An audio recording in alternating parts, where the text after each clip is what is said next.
देव भगवान की जय। प्यारे कृष्ण कन्हैया लाल की जय। श्री भक्तमाल में आज है चरित्र श्री विष्णुपुरी जी। भगवत धर्म उतंग आन धर्म आन न देखा, पीतर पटतर विगत निकष जो कुंदन रेखा। कृष्ण कृपा कही बेली फलित सतसंग दिखायो, कोटि ग्रंथ को अर्थ 13 बिरचन में गायो। महासमुद्र भागवत ते भक्ति रतन राजी रची, कल जीव जंजाली कारने विष्णुपुरी बड़ी निधि सची। श्री विष्णुपुरी जी ने कलयुग के प्रपंची जीवों के कल्याण के लिए बड़े भारी खजाने को यानी भक्ति को इकट्ठा किया। उन्होंने वैष्णव धर्म को ही सर्वश्रेष्ठ माना, अन्य अवैदिक धर्मों की ओर देखा भी नहीं। जिस प्रकार कसौटी पर सोने की रेखा सामने पीतल की रेखा चमकती ही नहीं, जिस प्रकार कसौटी पर सोने की रेखा के सामने पीतल की रेखा चमकती ही नहीं, उसी प्रकार उन्होंने अपनी बुद्धि की कसौटी पर वैष्णव धर्म को कसकर सच्चा खरा पाया और अन्य धर्मों को तुच्छ देखा। आपने संत संग को श्री कृष्ण की कृपा रूपी लता का फल बताया। करोड़ों ग्रंथों का तात्पर्य अर्थात भक्ति केवल 13 विरचनों अर्थात अध्यायों में गाया। श्रीमद्भागवत रूपी महासमुद्र से रत्न रूपी श्लोकों को निकालकर भक्ति रत्नावली की रचना की। श्री विष्णुपुरी जी का चरित्र संक्षेप में इस प्रकार है। श्री विष्णुपुरी जी परमहंस कोट के सन्यासी थे और तिरहुत के रहने वाले थे। ये बड़े ही प्रेमी भक्त तथा विद्वान थे। इनकी भक्ति रत्नावली का 15वीं शताब्दी के प्रारंभ में कृष्णदास लौरिये के द्वारा बांग्ला में अनुवाद हुआ था, जिससे यह अनुमान होता है कि विष्णुपुरी 14वीं शताब्दी के अंत में विद्यमान रहे होंगे। हिंदी विश्वकोश में लिखा है कि विष्णुपुरी का दूसरा नाम बैकुंठपुरी भी था और ये मदन गोपाल के शिष्य थे। इन्होंने भगवत भक्ति रत्नावली, भगवत अमृत, हरिभक्ति कल्पलता और बाकी विवरण ये 4 ग्रंथ लिखे थे। कहा जाता है कि नवद्वीप के महाप्रभु श्री चैतन्य देव और विष्णुपुरी एक बार काशी में मिले। जब चैतन्य महाप्रभु वृंदावन से पुरी को जा रहे थे, उस समय दोनों ही एक दूसरे के प्रति बड़े आकर्षित हुए। एक बार विष्णुपुरी के एक शिष्य काशी से जगन्नाथपुरी गए और वहां श्री चैतन्य महाप्रभु से मिलकर पूछा कि आपको विष्णुपुरी के लिए कोई संदेशा भेजना हो तो अथवा उनसे कोई प्रार्थना करनी हो तो कृपा करके बताइए। तब श्री चैतन्य देव ने सभी वैष्णवों के सामने उस शिष्य के द्वारा विष्णुपुरी को यह कहला भेजा कि आप हमारे लिए एक सुंदर रत्नावली लिख भेजिए।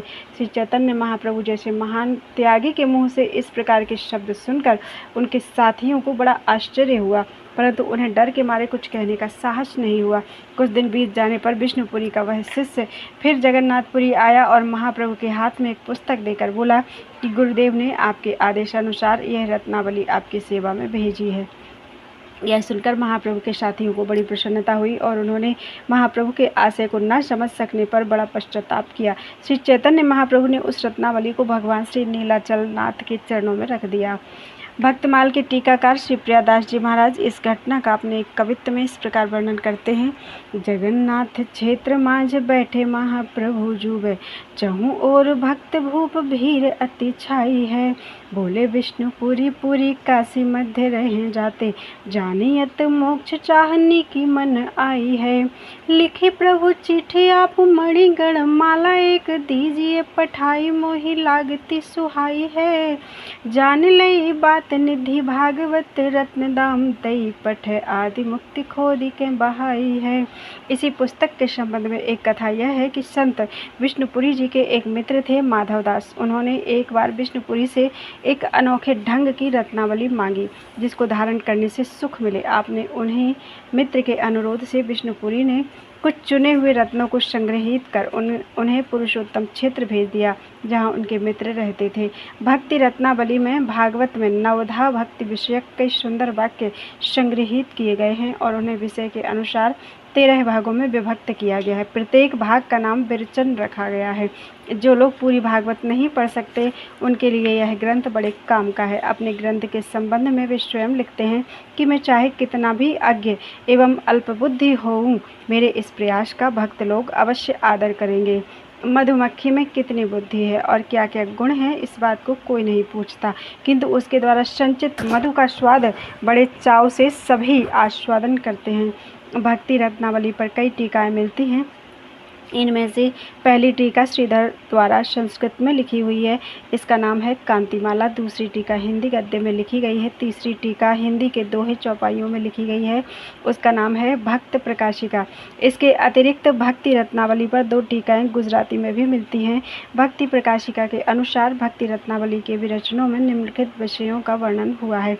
पहले विरचन में भक्ति की महिमा का वर्णन हुआ है। दूसरे में महापुरुषों के तथा उनके संग के प्रभाव का वर्णन है। तीसरे विरचन में भक्ति के कई भेद बताए गए हैं। चौथे से लेकर 12वें विरचन तक नवधा भक्ति का अलग अलग वर्णन है और 13वें विरचन में शरणागति का वर्णन है। श्री विष्णु स्वामी संप्रदाय के अनुयायी संतगण नाम त्रिलोचन शिष्य सूर शशि सदृश उजागर गिरा रंग उनहारी काव्य रचना प्रेमा कर आचार्य हरिदास अतुल बल आनंद दायन तेहि मार्ग बल्लभ विदित प्रथु पद्धति परायण नवधा प्रधान सेवा सुदृढ़ मन बच क्रम हरिचरण रति विष्णु स्वामी संप्रदाय दृढ़ ज्ञान देव गंभीर मति। श्री विष्णु स्वामी संप्रदाय के अनुयायी सुदृढ़ विचार एवं गंभीर मति वाले श्री ज्ञानदेव जी हुए। श्री नामदेव जी और श्री त्रिलोचन जी उनके शिष्य थे, जो सूर्य और चंद्र के समान भक्त जगत को प्रकाशित करने वाले थे। श्री ज्ञानदेव जी की वाणी गंगा जी के समान पवित्र थी। उनकी काव्य रचना गीता की टीका ज्ञानेश्वरी ओम हरे एवं अभंग आदि तो मानो भगवत प्रेम की ही खान थे। आचार्यों तथा हरिभक्तों का आपस में अपार बल था। आप सभी को आनंदित करने वाले थे। श्री पृथु जी की अर्चन पद्धति के अनुसार उपासना करने वाले परम प्रसिद्ध श्री वल्लभाचार्य जी इसी संप्रदाय में हुए। वे नवधा भक्ति को प्रधान मानकर सुदृढ़ भाव से भगवत सेवा करते थे। उन्हें मन, वाणी और कर्म से भगवान के चरणों में प्रीति थी। श्री विष्णु स्वामी संप्रदाय के इन संतों का पावन चरित्र इस प्रकार है। श्री ज्ञानदेव जी श्री विष्णु स्वामी संप्रदाय के अनुयायी अति ही गंभीर बुद्धि वाले श्री ज्ञानदेव जी नामक संत थे। इनके पिताजी श्री विट्ठल पंत ने गृहस्थाश्रम को त्याग कर संन्यास ले लिया और श्री गुरुदेव से झूठ बोल दिया कि मैं स्त्री नहीं हूँ, कि मेरे स्त्री नहीं है, मैं गुरु करना चाहता हूँ। बाद में स्त्री ने सन्यासी होने की बात सुनी, तब वह आई और उसने उनके गुरु से बात कही। तब गुरुजी ने जाना कि इसने मिथ्या बोलकर मुझसे संन्यास लिया है। स्त्री ने कहा कि प्रभु आप इनका हाथ पकड़कर मेरे साथ कर दीजिए। इस प्रकार वह उन्हें घर ले आई। इससे कुटुंबी लोग अत्यंत रुष्ट हुए और इन्हें उन लोगों ने जाति पाति से बाहर निकाल दिया। अब ये समाज से अलग रहने लगे, परंतु इनके मन में किसी प्रकार का दुख नहीं था, क्योंकि इन्होंने गुरु की आज्ञा से पुनः गृहस्थाश्रम में प्रवेश किया था। श्री प्रियादास जी महाराज ज्ञानदेव जी के माता पिता का परिचय देते हुए एक कवित्त में इस प्रकार कहते हैं। विष्णु स्वामी संप्रदाय बड़ोई गंभीर मति ज्ञान देव नाम ताकि बात सुन लीजिए। विष्णु स्वामी संप्रदाय बड़ोई गंभीर मति ज्ञान देव नाम ताकि बात सुन लीजिए। पिता ग्रह त्यागी आई ग्रहण संन्यास कियो दियो बोली झूठ तिया नहीं गुरु कीजिए। आए सुन बधु पाछे कहो जन जान्यो मिथ्यावाद भोजन पकड़ मेरे संग कर दीजिए। ल्याई सुलभाए जाति अति ही रिसाई दियो पंक्ति में ते डारी रहे दूर नहीं छीजिए। श्री विट्ठल पंत के द्वितीय पुत्र श्री निवृत्तिनाथ के छोटे भाई श्री ज्ञानेश्वर का जन्म संवत 1332 विक्रम में भाद्र कृष्ण अष्टमी की मध्य रात्रि में हुआ था। जब ये 5 वर्ष के थे तभी इनके माता पिता धर्म मर्यादा की रक्षा के लिए त्रिवेणी संगम में अपने शरीर को छोड़कर इहलोक से चले गए थे। श्री ज्ञानेश्वर से छोटे सोपान उस समय 4 वर्ष के और सबसे छोटी बहन मुक्ताबाई 3 वर्ष की थी। इस तरह ये चारों बालक बचपन में ही माता पिता के बिना अनाथ हो गए थे, परंतु इनका चरित्र देखने से ऐसा मालूम होता था कि ये चारों भाई बहन इस प्रकार बाह्यतः अनाथों की इसी अवस्था में ही नाथों के नाथ सकल लोकनाथ का कार्य करने के लिए आए हुए महान आत्मा थे। ये मात्र पितृ विहीन बालक कच्चा अन्न भिक्षा में मांग कर लाते और उससे जीवन निर्वाह करते हुए सदा भगवत भजन, भगवत कथा कीर्तन और भगवत चर्चा में ही अपना समय व्यतीत करते थे। इनके सामने सबसे बड़ी कठिनाई इनके उपनयन संस्कार न होने की थी। उसके लिए आलंदी के ब्राह्मण इन्हें सन्यासी के लड़के जानकर अनुकूल नहीं थे, परंतु इनके साधु जीवन का प्रभाव उन पर दिन दिन अधिक पड़ रहा था। और जब विट्ठल पंत तथा रुक्मिणी बाई ने अलौकिक रूप से अपना देह विसर्जन कर दिया, तब तो उन ब्राह्मणों पर इनका और भी प्रभाव पड़ा। उनके हृदय में इन बालकों के प्रति सहानुभूति उत्पन्न हो गई और उन्होंने इन्हें सलाह दी कि तुम लोग पैठण जाओ, वहाँ के विद्वान शास्त्रज्ञ यदि तुम्हारे उपनयन की व्यवस्था दे देंगे तो हम लोग भी उसे मान लेंगे। अतः ये लोग पैदल यात्रा करके भगवान नाम संकीर्तन करते हुए पैठण पहुँचे। वहाँ इनके लिए ब्राह्मणों की सभा हुई, परंतु सभा में यह निश्चय हुआ कि इन बालकों की शुद्धि और किसी तरह भी नहीं हो सकती। केवल एक उपाय है और वह यही कि विसृज्य स्मयमानान् श्वानदृशं व्रीणां च लौकिकीं प्रणमे दंडवद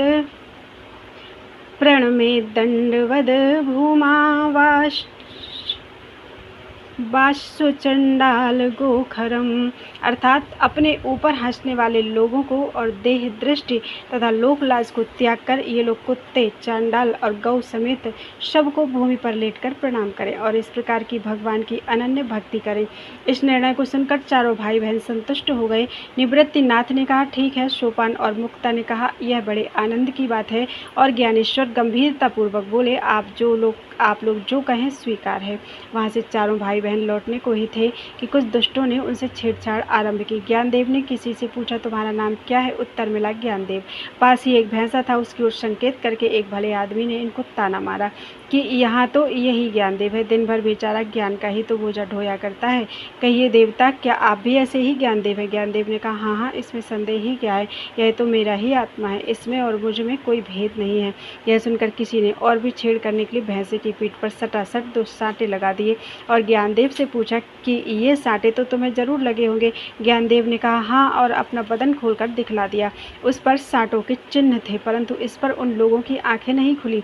एक सज्जन बोले, यह भैंसा यदि तुम्हारे जैसा ही है तो तुम जैसी ज्ञान की बातें कहते हो वैसी इससे भी कहलाओ। ज्ञानदेव ने भैंसे की पीठ पर हाथ रखा। हाथ रखते ही वह भैंसा ओम का उच्चारण करके वेद मंत्र बोलने लगा।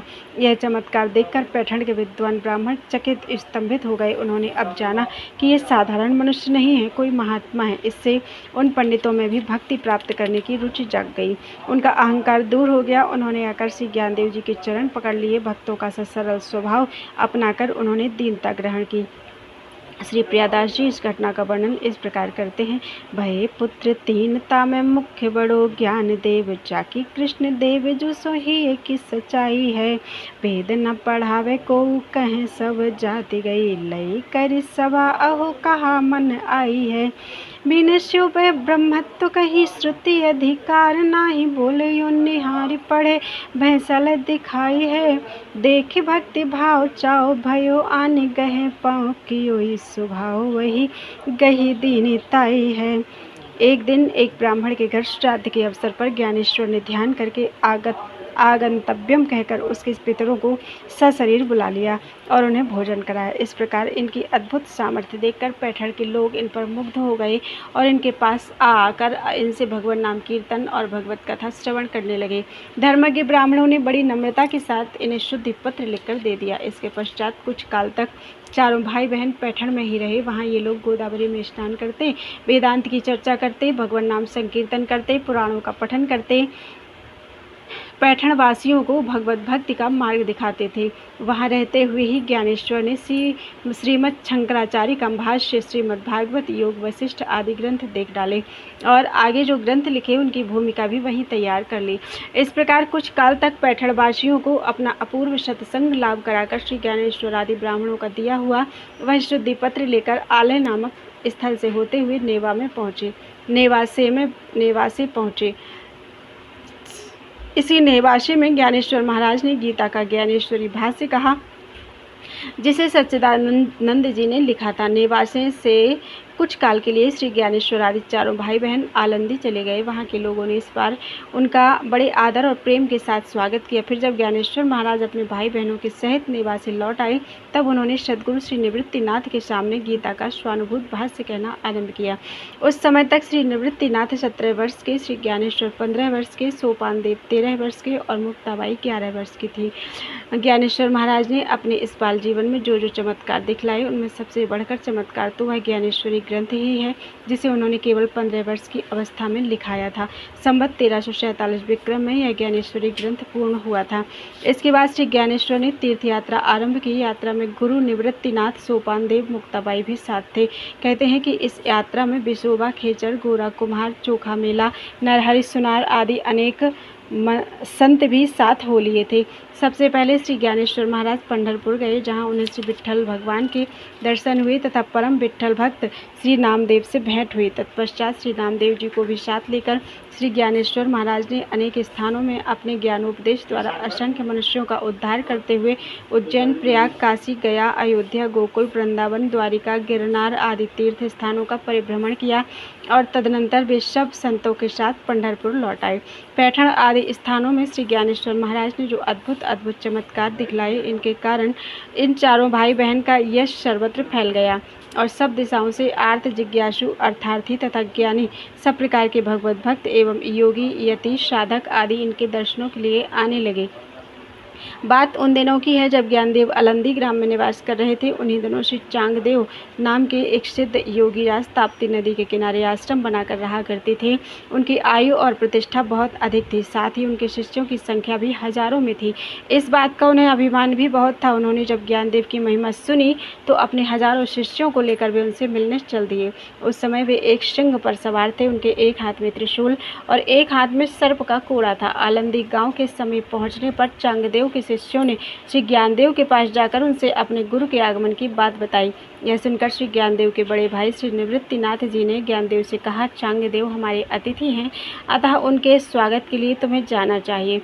उस समय शीत ऋतु थी। ज्ञानदेव एक मिट्टी की दीवार पर बैठे धूप सेवन कर रहे थे। चांगदेव के शिष्यों और अपने बड़े भाई की बात सुनकर उन्होंने दीवार से कहा, चल। वह मिट्टी की दीवार चल पड़ी। जब यह आश्चर्य चांगदेव ने देखा तो वे सिंह से कूदकर ज्ञानदेव जी के चरणों में गिर पड़े। उनकी सिद्धि का अभिमान विगलित हो गया। उन्हें लगा कि सिंह तो चेतन प्राणी है, उसे वश में करना बहुत बड़ी बात है, परंतु ज्ञानदेव की महिमा तो अपार है। उन्होंने तो जड़ दीवार को ही चेतन बना दिया। श्री ज्ञानदेव जी ने उन्हें उठाया और उनकी कृपा दृष्टि पड़ते ही चांगदेव में भक्ति का संचार हो गया। उनकी आंखों में प्रेमाश्रु भर आए और शरीर में रोमांच हो आया।